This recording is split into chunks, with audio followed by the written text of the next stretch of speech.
Hello, everyone. Well, here we go again. Muslims doing their best to cause trouble during this holy time. It's a holy time for them too, but they think that they should get out and start throwing rocks and hurting people.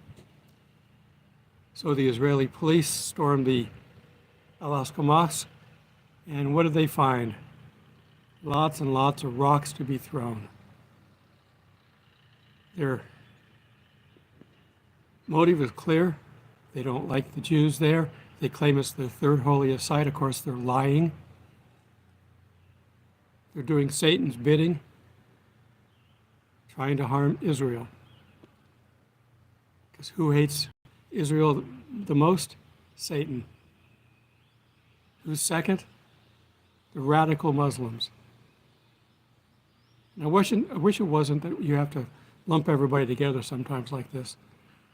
Unfortunately, there's radicals embedded throughout Israel and, of course, all the Middle Eastern countries. The people in general are good, but these radicals keep stirring things up.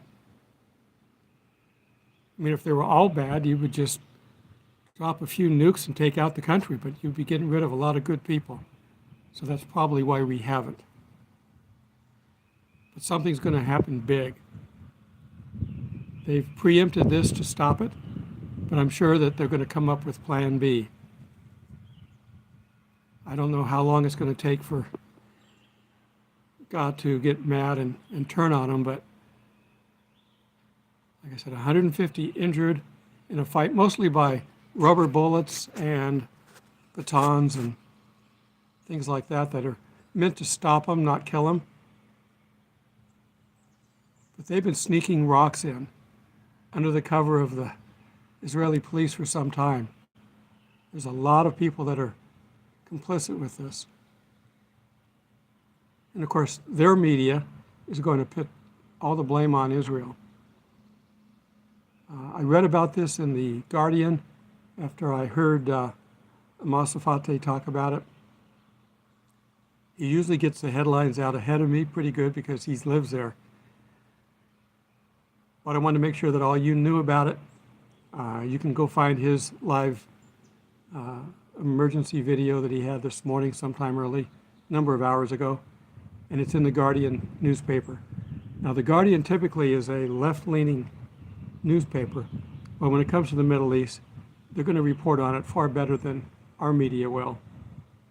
If they can't figure out a way in our media to turn it in the favor of the administration, they just ignore it. We're going to sit back and watch World War III happen, and we're going to be part of the blame. But that's exactly what was predicted. Does that mean we're getting ready to get out of here? I hope so, but I don't know. I'm speaking to you live from my campsite location here in Georgia. I've been staying with some friends, but now I'm, for all practical purposes, homeless for the next few months while I travel around to different parks. Each park has a limitation how long you can stay, so I'll be here a week. I'm trying to get into the Renaissance, take you through a tour of 17th century or so Europe, but they're predicting rain again. But I'll try to get in there, see if I can get something one of the days this weekend. Keep an eye on the Middle East. We've stopped them doing one attack. They're not going to settle for that. Keep watching the Middle East, keep watching the news as best you can where you know it's true. And have a great holy weekend. Be happy. Resurrection Day is a joyous event. It is not a bad event. And I'm getting some comments. There's a war there now. When they get Hamas involved and they start shooting missiles, that would be a repeat of last year, which is exactly what they did. But then, if the other countries to the north start joining in, that's leading up to the final battle, because Israel will defend itself. And even though Russia says to stop shelling and bombing Syria, if that's where they're coming from, that's where Israel will bomb. And Russia's going to have to be distracted from their Ukraine war to come over and stop it if they really want to. But they may just say, excuse me, I'll be there in a little while when I finish wrapping up here. They've got to be close to wrapping up Ukraine. They're getting what they want, a pathway to the Gulf. They don't want the whole country. The president of Ukraine is not a whole lot better than Putin. They just want access to the Gulf for trade. And they want Israel's natural gas. So give them an excuse.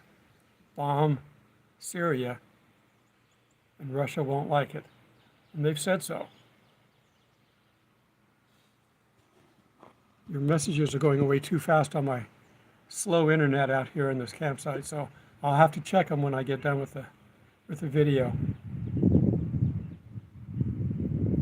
Jesus came to save us from all this. Satan doesn't like it. Too bad for him. Keep your eye out. And tell everybody you can, because there's not a lot of time.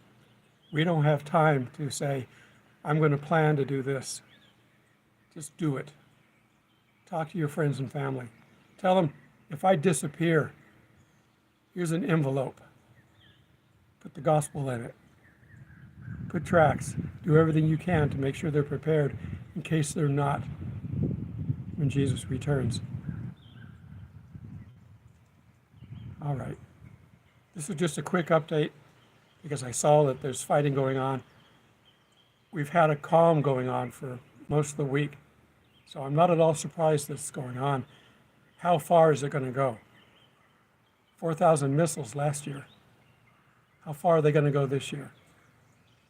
Russia's kind of tied up. I'm surprised they're doing this, but Iran's never tied up when it comes to terror groups. Until we meet in the skies. God bless, and I got to figure out how to turn this off.